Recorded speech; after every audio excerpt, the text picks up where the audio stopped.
Hello दोस्तों, civil site visit channel में आपका स्वागत है।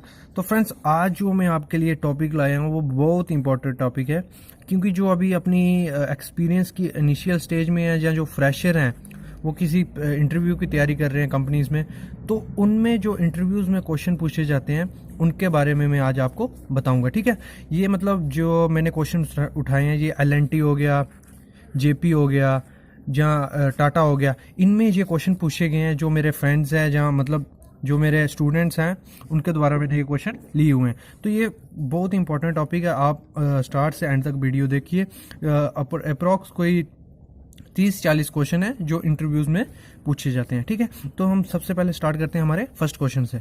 ठीक है, ये क्वेश्चन पूछा गया था मतलब LNT में मेरे एक दोस्त से। तो वो था कि मतलब जो हमारी स्टेयर होती है तो उसमें हम इंडियन स्टैंडर्ड 456 2000 के हिसाब से कितनी स्लोप देते हैं। तो उसका आंसर था हमारा 25 से 40 डिग्री तक।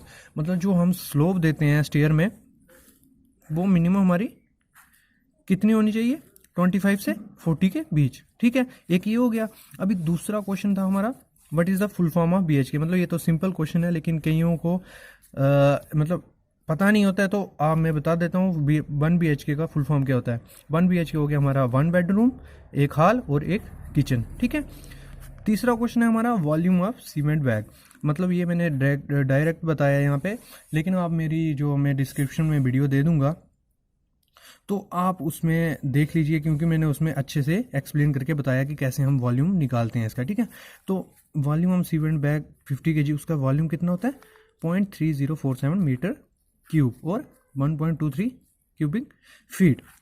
मतलब जो स्टीरअप हम यूज़ करते हैं साइड पे, उसमें हुक का साइज़ कितना होता है और कितने एंगल पे वो मुड़ती है, ये मैंने अच्छे से बार बेंडिंग शेड्यूल की 2-3 वीडियो में डाल चुका हूँ। उनका लिंक मैं डिस्क्रिप्शन में दे दूंगा, आप देख लीजिए। ठीक है, तो मतलब हुक कितनी देते हैं स्टैंडर्ड हिसाब से 10D, कहीं पे 10D होती है, कहीं जगह पे कहीं पे 8D होती है। तो हम स्टैंडर्ड कितना रहती है हमारे थंब रूल के हिसाब से, हम स्टैंडर्ड 10D। और जो 130 डिग्री मतलब कितना एंगल उसका देते हैं 135 degree.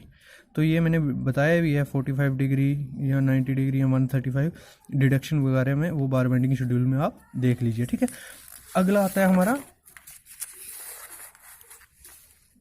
What is foundation, why is foundation provided and what type of foundation. मतलब हम फाउंडेशन क्यों प्रोवाइड करते हैं स्ट्रक्चर में। तो foundation is provided in order to safely distribute the load of structure in the soil. मतलब soil में जो हमारा लोड होगा सबका, मतलब कॉलम का, उसका स्लैब का, पूरे स्ट्रक्चर का जो हमारा सुपर स्ट्रक्चर उसका लोड होगा, वो with the help of foundation easily distribute हो जाता है सॉइल में। ठीक है, ये हो गया। और उसके कितने टाइप होते हैं फाउंडेशन के, मेनली 2 टाइप होते हैं, shallow foundation and deep foundation. इसके आगे फर्दर हैं, वो मैंने वीडियो डाली, उसमें आप देख लीजिए। लेकिन इसमें मैं बता देता हूँ, क्योंकि जो इंटरव्यू में क्वेश्चन पूछा जाता है, डायरेक्ट पूछा जाता है कि टाइप्स या फाउंडेशन हम क्यों प्रोवाइड करते हैं। ठीक है, अगला क्वेश्चन है हमारा कैलकुलेशन वेट ऑफ स्टील। मतलब जो स्टील का वेट है उसको हम कैलकुलेट कैसे करते हैं। तो ये सिंपल सा फार्मूला है। इसकी वीडियो में मैंने जो भी मैं ये आपको बता रहा हूँ ना, इंटरव्यू में जो क्वेश्चन पूछे जाते हैं, इन पे मैंने इनका बेसिक मतलब अच्छे से एक्सप्लेन करके सब वीडियो बना चुका हूँ। आप अच्छे से चैनल को एक्सप्लोर कर रहे हो, आपको बहुत ही अच्छा नॉलेज मिलेगा। ठीक है, तो इसमें मैं बता दूँ कि हमारा कैसे निकालते हैं डी स्केयर। मतलब डी स्केयर आ गया हमारा डाया ऑफ स्टील। जो डी होगा ना वो mm में रहेगा, और जो ये वैल्यू होती है ये होती है मीटर में। ठीक है, इसकी ये अच्छे से वो एक्सप्लेन करके भी बताया मैंने। तो डी स्केयर मतलब अगर 20 है हमारा डाया, 20 mm का स्टील यूज़ कर रहे हैं, तो 20 स्केयर इंटू जितनी लेंथ होगी, तो 1 मीटर के लिए निकालोगे तो 162.2 जो भी आपका आएगा वो 1 मीटर का लंबा स्टील वार होगा, अगर उसका उतना वेट होगा। और मेनली आपको पता है कि जो ये क्वेश्चन भी पूछा जाता है कि मतलब कितना लंबा स्टील आता है। तो मतलब गाड़ी में हमारा 12 मीटर का ही ज़्यादा स्टील, यहाँ इंडिया में 12 मीटर का स्टील फैक्ट्री से मैन्युफैक्चर्ड होके आता है। ठीक है, अगला क्वेश्चन है minimum grade of concrete used for SCC। मतलब रेनफोर्स सीमेंट कंक्रीट के लिए, RCC के लिए जो मिनिमम ग्रेड यूज़ करना चाहिए वो कितना होता है M20। M20 से छोटा ग्रेड हम RCC में यूज़ नहीं कर सकते। PCC में आप जा सकते हो, मतलब जो बाई चांस जो घर की छोटी मोटी बिल्डिंग रहते हैं M15 यूज़ कर देते हैं कभी कभार, लेकिन हमें जो मिनिमम RCC में यूज़ करना है वो कितना होता है 20। ठीक है। शटरिंग रिमूविंग टाइम, मतलब शटरिंग को रिमूव करने का सही टाइम, मतलब स्टैंडर्ड टाइम कितना होता है। अगर साइड ऑफ वॉल है, कॉलम है, या आउटर साइड ऑफ बीम है, ठीक है, जो मतलब बीम हो गया उसकी आउटर साइड, उसका बॉटम नहीं, उसको हटाने का सही टाइम क्या है, 24 टू 48 आवर। ठीक है। और यहाँ 1 से 2 दिन में हम उसको कॉलम को शटरिंग हटा सकते हैं। ऐसे आजकल कॉलम का जो पोर्टलैंड सीमेंट है, तो 17 आवर के बाद आप इजीली उसको 17 आवर के बाद इजीली हटा सकते हो। ठीक है। अभी आ जाओ हमारा बीम सॉफिट और स्लैब। मतलब बीम सॉफिट हो गया हमारा उसका बॉटम, मतलब जो हम वो हटाते हैं कितने दिन के बाद, 7 दिनों के बाद। और जो स्लैब है वो हटाते हैं 3 दिन के बाद। लेकिन 3 दिन के बाद जब आप हटा दोगे तो नीचे उसको, अगर ये स्लैब रहेगी, आपने उसका बॉटम हटा दिया, तो सपोर्ट उसकी 3-3 मीटर पे आपको प्रोवाइड करनी पड़ेगी। टेक्का जिसको बोलते हैं, यू जैक, वो आप इसको प्रोवाइड करना पड़ेगा अगर 3 दिन के बाद उसको हटा रहे हो। ठीक है। तीसरा आ गया removal of props of slab, मतलब जो हमने ये प्रोवाइड किए हैं प्रॉप्स, उनको कब प्रोवाइड मतलब हटाना है। तो स्पैन अगर ग्रेटर देन 6 मीटर, मतलब 6 मीटर का आपका स्पैन है, ठीक है, लंबा स्पैन है, उसके जो आप प्रॉप्स हटाओगे, जो बल्लियाँ नीचे हटाओगे, वो 21 दिन के बाद आपको हटानी है। ठीक है। ये हमेशा याद रखना। और ये तो मतलब आपको अगर काम करवा रहे हो आप साइड पे, तो ये चीज़ें आपको वैसे भी ज़रूरी हैं। ठीक है। डी शटरिंग के बारे में, तो स्पैन अगर लेस देन 6 मीटर है, 6 मीटर से छोटा स्पैन है, तो उसके आपको प्रॉप्स कब हटाने हैं, 14 दिन के बाद आप इजीली उसके प्रॉप्स हटा सकते हो। ये मिनिमम है, इनसे पहले आपको नहीं हटाना है। बाद में आप 1-2 दिन बाद में हटा सकते हो, लेकिन इनसे पहले आपको नहीं हटाना है। ठीक है। अगला क्वेश्चन है हमारा, what are the concrete test, मतलब जो कंक्रीट को टेस्ट करने के लिए कौन कौन से होते हैं कि कंक्रीट हमारा अच्छी कंडीशन में हम यूज़ कर रहे हैं, उसका प्लेसिंग, उसकी बैचिंग अच्छी हो रही है, उसके लिए टेस्ट है। पहला आ गया स्लम्प टेस्ट, जो हम इन सितु टेस्ट, मतलब साइड पे टेस्ट करते हैं कि उसकी सिगरेशन, ब्लीडिंग या कैसा है वो, उसकी वर्केबिलिटी कैसी है, वो हो गया। कंप्रेशन टेस्ट मतलब उसकी स्ट्रेंथ टेस्ट करते हैं 21 दिन के 28 दिन के बाद, या 3 दिन के बाद, या 7 दिन के बाद, क्यूब टेस्ट से। ठीक है। वाटर परमेबिलिटी टेस्ट, मतलब उसमें वाटर कितना अब्जॉर्ब कर रहा है, वो टेस्ट करते हैं। मतलब वाटर परमेबिलिटी, ये मैंने जो बताया वो वाटर अब्जॉर्प्शन, वाटर परमेबिलिटी हो गया, मतलब कितना पानी उसमें अब्जॉर्ब हो रहा है। ठीक है। ये हो गया। अभी आ जाओ हमारा नेक्स्ट टॉपिक। तो अगला टॉपिक है हमारा, what is the unit weight of steel, मतलब उसका यूनिट वेट क्या है स्टील का। इसकी मैंने ये पहले एक वीडियो डाली, उसकी डिस्क्रिप्शन दे दूंगा, उसमें मैंने सबके यूनिट वेट बताए हैं। जो हमारे कंस्ट्रक्शन में मटेरियल यूज़ होता है उसका सबका यूनिट वेट बताया है। जो हमारा उसका मतलब डेंसिटी कितनी होती है वो उसके बारे में मैंने सब बताया। तो इधर देखिए यूनिट वेट जो इंटरव्यू में पूछा जाता है डायरेक्ट क्वेश्चन, वो क्या है, 78.5 किलो न्यूटन पर मीटर क्यूब, ये उसका स्टील का यूनिट वेट है। ठीक है। यूनिट वेट ऑफ कंक्रीट, मतलब कंक्रीट में उसका यूनिट वेट क्या होता है, आरसीसी का हमारा होता है 25 किलो न्यूटन पर मीटर क्यूब। ठीक है। और जो पीसीसी का हमारा यूनिट वेट होता है वो कितने, 24 किलो न्यूटन पर मीटर क्यूब। ठीक है। ये हो गया। अगला है हमारा कंप्रेसिव स्ट्रेंथ ऑफ ब्रिक, मतलब जो ब्रिक की कंप्रेसिव स्ट्रेंथ कितनी होती है, आपको पता है ना कंप्रेसिव स्ट्रेंथ कैसे चेक करते हैं उसकी। तो वही मतलब सेम मतलब मशीन से हम इजीली उसकी स्ट्रेंथ चेक कर सकते हैं। तो फर्स्ट क्लास ब्रिक की कितनी स्ट्रेंथ होती है, 150 केजी पर सेंटीमीटर स्क्वायर, मतलब जो फर्स्ट क्लास ब्रिक हमारी रहती है।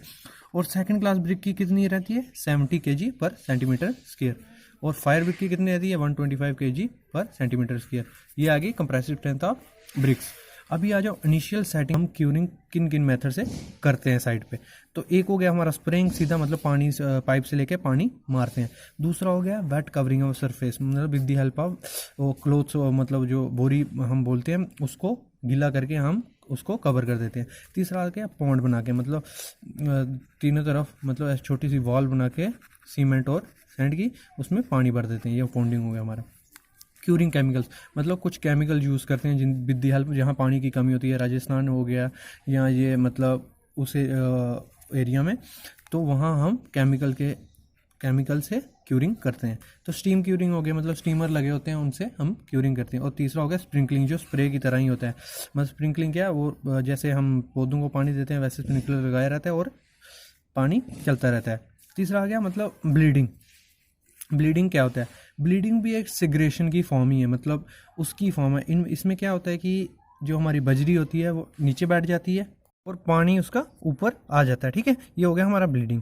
अभी आ गया मतलब जो कैंटिलीवर बीम होता है हमारा, उसमें हमारा टेंशन जोन कहाँ होता है और कंप्रेशन जोन। ये बहुत इंपॉर्टेंट क्वेश्चन पूछा जाता है, क्योंकि जो हमारे नॉर्मल बीम रहते हैं तो उनका कंप्रेशन जोन कहाँ होता है, ऊपर, और टेंशन जोन नीचे। तो हम जो रिंग स्टीरअप प्रोवाइड करते हैं उनकी हुक कहाँ रहती है, ऊपर की तरफ। और ये आ गया कैंटिलीवर बीम।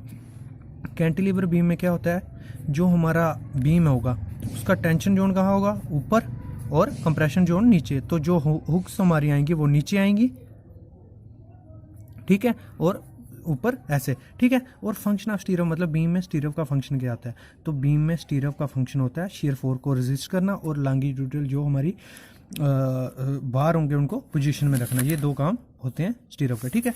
अगला है हमारा why we need pile foundation, मतलब हमें पाइल फाउंडेशन की ज़रूरत कहाँ पड़ती है, तो वो है pile foundation is adopt when the soil bearing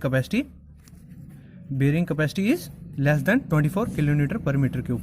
मतलब हमें पाइल फाउंडेशन की ज़रूरत वहाँ पड़ती है जहाँ हमारी सॉइल की bearing capacity 24 kilo newton metre cube से कम हो, वहाँ हम पाइल फाउंडेशन प्रोवाइड करते हैं। बाकी हम वहाँ से सिंपल फाउंडेशन प्रोवाइड करके स्ट्रक्चर उठा सकते हैं, ठीक है। अगला क्वेश्चन है हमारा standard height of each floor, मतलब जो हमारी स्टैंडर्ड बिल्डिंग रहती है उसकी मिनिमम मतलब जो हाइट कितनी रखनी होती है हमें, 3 मीटर। 3 मीटर से हम कम हाइट बिल्डिंग की फ्लोर्स की नहीं रख सकते, ठीक है। ये आ गया हमारा स्टैंडर्ड उसका हाइट का। व्हाट इज गुंटिंग एंड ग्राउंटिंग, मतलब गुंटिंग क्या होती है, सेम ही है, थोड़ा डिफरेंस है इन दोनों में। गुंटिंग होती है, it is a process in which mixture of cement and sand proportion of 1:3 is shooted on ground surface with the help of gun pressure। मतलब इसमें क्या करते हैं कि हम जहाँ भी हमारा क्रैक्स होंगे, जहाँ होल हो गया होगा, तो वहाँ हम सीमेंट सैंड का कितना प्रोपोर्शन बनाते हैं, 1% सीमेंट डालेंगे, उसका 3% हमें सैंड डालने पड़ेंगी। उसका मिक्सचर बना के हम कंक्रीट गन होती है उससे प्रेशर मारते हैं 2 to 3 kg पर सेंटीमीटर स्क्वायर से, तो वो होल जो क्रैक होता है वो फिल हो जाता है इजीली, ठीक है फ्रेंड्स। यही क्वेश्चन है जो आपको मेनली हर इंटरव्यूज में पूछे जाएंगे। आप कहीं भी इंटरव्यू देने जाओगे तो इनमें से 3-4 क्वेश्चन आपको ज़रूर पूछे जाएंगे।